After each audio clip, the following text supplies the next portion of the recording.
Input service distributor under GST. अब ISD क्या है? हमारे पास पहले भी ये टर्म आई थी आईएसडी, वहाँ पे मैंने आपको इसलिए नहीं बताया था ताकि आप कंफ्यूज ना हो जाओ।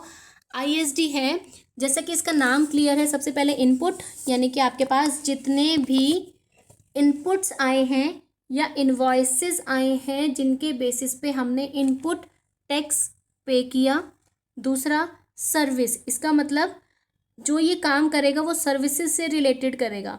डिस्ट्रीब्यूटर, बांटना।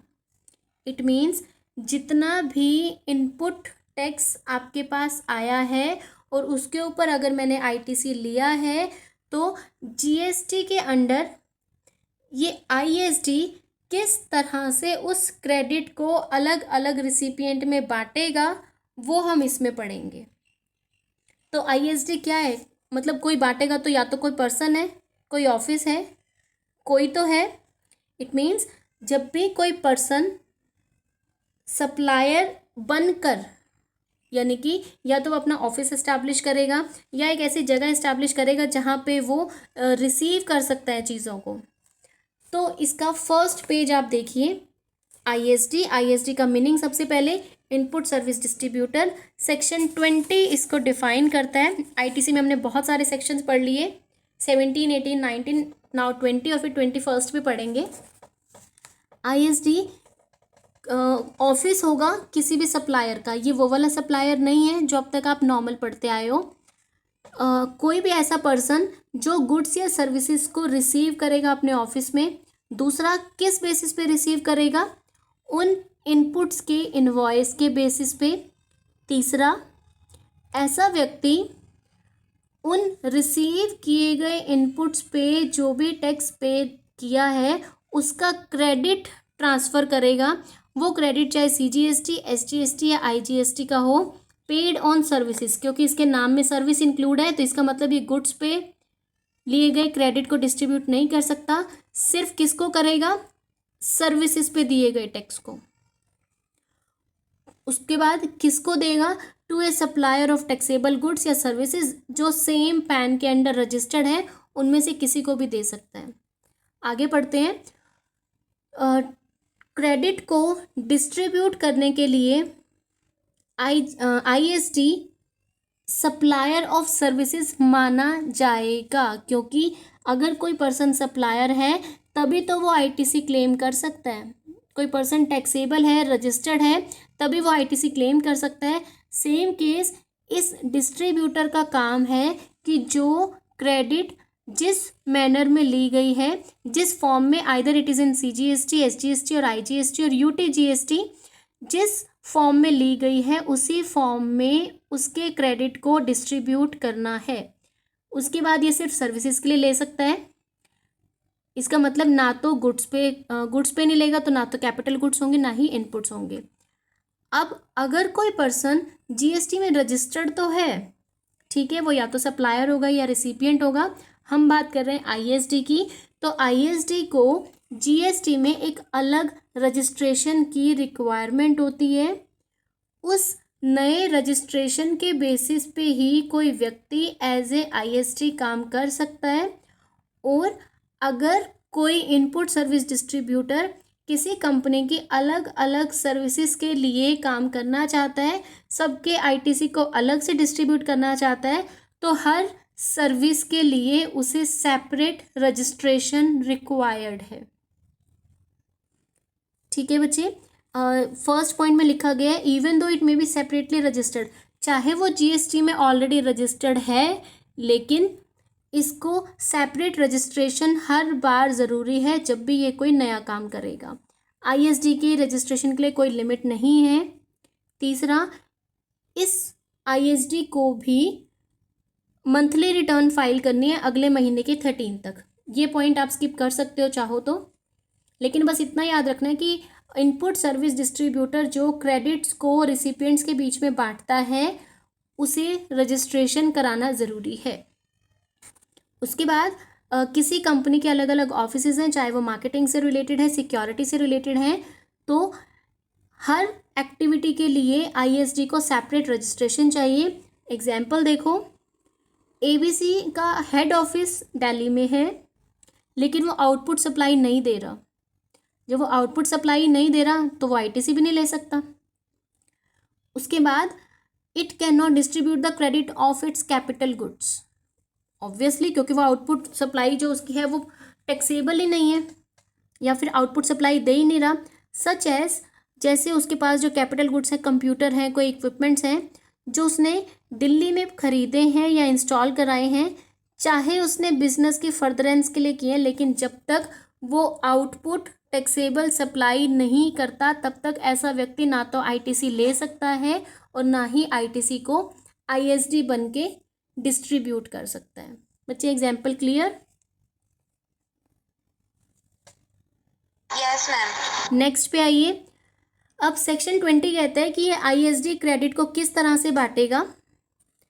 एक तो ये वही अमाउंट बांट सकता है जितना हमने रिसीव किया, अगर क्रेडिट उससे ज़्यादा तो डिस्ट्रीब्यूट नहीं कर सकते।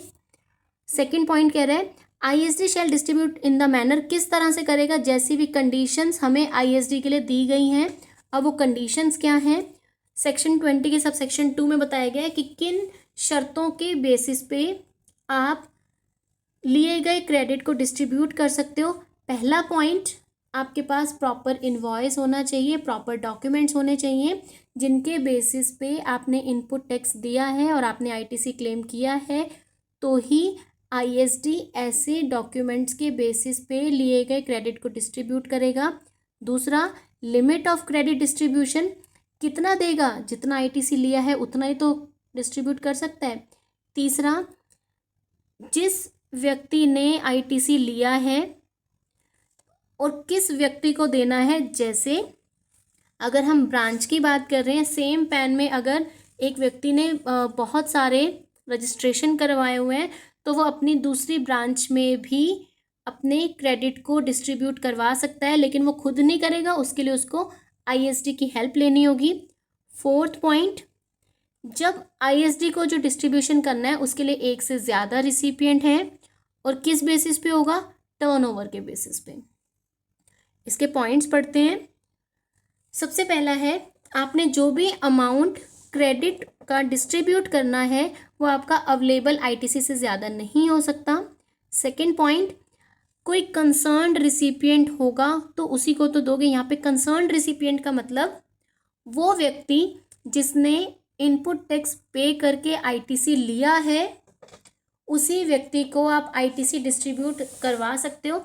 जैसे एक स्टेट में लिए गए चार्जेस को आप दूसरे स्टेट के लिए आईटीसी के लिए डिस्ट्रीब्यूट नहीं करवा सकते हो। नेक्स्ट पॉइंट, अगर आपकी इनपुट सर्विसेज पे जितना टैक्स आपने पे किया है और उसके रिसिपिएंट आपके एक से ज़्यादा हैं तो आप कैसे दोगे, एक तो जिन्होंने वो सर्विस से वो रिलेटेड हैं उनको ही दोगे, और दूसरा प्रो राटा बेसिस पे दोगे, जितने उनके टर्नओवर है किसी स्टेट में उसके अकॉर्डिंग। बच्चे प्रो राटा बेसिस क्या होता है? शेयर्स अलॉट करते थे हम प्रो राटा बेसिस पे। मैम जितना अप्लाई किया है पूरा का पूरा दे देना। नहीं, पूरा का पूरा अप्लाई नहीं करते थे। हमारे पास जितने शेयर्स होते थे ना, और बहुत सारे हमारे पास एप्लीकेशंस आ जाती थी, तो हम देखते थे कि हम किसको कितना किसी रेशियो में उनको अलॉट करते थे। हो जाता था। हाँ, पूरा किसी को पार्टली देते थे और किसी को रिजेक्ट कर देते थे। बिल्कुल। हाँ, जैसे आप वो करते थे कि जिन्होंने 5,000 अप्लाई किया उनको पूरे 5,000 दे दिए, जिन्होंने 3,000 अप्लाई किया उनको 2,000 दे दिए, और लास्ट में आप कहते थे कि जिन्होंने 500 अप्लाई किया उनको हमने नील कुछ नहीं दिया। ऐसे भी करते थे, वही था आपका प्रो राटा बेसिस। उनके मनी को भी एडजस्ट कर लेते थे। हाँ जी, हाँ जी। उनकी एप्लीकेशन मनी को रिफंड कर देते। अच्छा, वापस आ जाओ, निकल जाओ अब कंपनी अकाउंट से निकल के वापस आ जाओ जीएसटी पे। प्रो राटा बेसिस यहाँ पे होगा कि हमने कहा यहाँ पे एक से ज़्यादा रिसिपिएंट है, जिस रिसिपिएंट का टोटल टर्नओवर में जितना भी शेयर है उसके टर्नओवर में शेयर के अकॉर्डिंग हम उसको क्रेडिट डिस्ट्रीब्यूट कर देंगे। नेक्स्ट पॉइंट है, जो भी आपका टैक्स पेबल है आपने उसका कैसे क्रेडिट देना है, सभी रिसिपिएंट्स को देंगे जो करंट ईयर में एक्टिव हैं और प्रो राटा बेसिस पे दे देंगे। नेक्स्ट आइए, the ITC available for distribution in a month, जिस महीने का ITC है उसी मंथ में अगर आपने ले लिया तो ठीक है, नहीं तो बाद में आपका लैप्स हो जाएगा, बाद में नहीं ले सकते हो। और इसके लिए आपको इन्फॉर्मेशन भी फाइल करनी ज़रूरी है। अब आता है आपका फॉर्मूला, ITC कैसे कैसे बांटनी है। फॉर्मूला आपके पास ये रहा सामने। सी हमने जो लिया है अमाउंट ऑफ C1 क्या, यानी कि जो हमने क्रेडिट डिस्ट्रीब्यूट करनी है, जितना क्रेडिट आप डिस्ट्रीब्यूट करना चाहते हो, क्या है ये, जितनी क्रेडिट आपने डिस्ट्रीब्यूट करनी है। स्मॉल टी में मैंने डाला है टर्नओवर R1 यानी कि recipient 1 during relevant period, T total turnover. तब हमने क्या किया देखो, स्मॉल टी यानी कि उस रिसिपिएंट की जितनी टर्नओवर है divide by total turnover multiply by total credit. तो टोटल ली गई ITC में से उसका प्रपोर्शन हमने निकाल दिया, ये हो गया हमारा प्रो राटा बेसिस पे ITC को हमने डिस्ट्रीब्यूट कर दिया। उसके बाद जो आपका ITC है इन सबको आपको अलग अलग डिस्ट्रीब्यूट करना है। अगर IGST है तो अलग डिस्ट्रीब्यूट करोगे, CGST SGST इन सबको अलग अलग डिस्ट्रीब्यूट करना है। IST भी जितना वो ITC डिस्ट्रीब्यूट कर रहा है उसके लिए ISD इनवॉइस अलग से इशू करेगा। उस इनवॉइस में ये लिखा जाएगा कि वो कौन से वाले ITC को डिस्ट्रीब्यूट कर रहा है। ये था ISD आपका सेक्शन 20। क्लियर? लास्ट छोटा सा सेक्शन 21, जितना क्रेडिट मुझे अलाउड था उससे ज़्यादा अगर डिस्ट्रीब्यूट कर दिया है तो, अगर ज़्यादा डिस्ट्रीब्यूट कर दिया तो किसने गलत किया, ISD ने गलत किया। तो ISD क्या करेगा, आप यहाँ पे आ जाओ थर्ड लाइन पे सीधा, जो उसने एक्सेस का क्रेडिट डिस्ट्रीब्यूट कर दिया है उससे हम वापस ले लेंगे। जिस जिस रिसिपिएंट को उसने ज़्यादा दे दिया फिर उनसे हम इंटरेस्ट लगा के उनसे वापस ले लेंगे। या तो सेक्शन 73 74 जो हमारे फ्रॉड वाले केसेस थे, अगर कोई व्यक्ति फ्रॉड करने के इंटेंशन से ज़्यादा क्रेडिट डिस्ट्रीब्यूट कर देता है तो ऐसे व्यक्ति को जो भी प्रोविजंस GST लॉ में दिए गए हैं उसके अकॉर्डिंग उसको हम पनिशमेंट दे देंगे। ठीक है, तो बच्चे ये आपका हो गया ISD सेक्शन 20। 21, अगर किसी ISD ने एक्सेस क्रेडिट डिस्ट्रीब्यूट कर दिया तो वो पनिशेबल है। That's all for your input tax credit.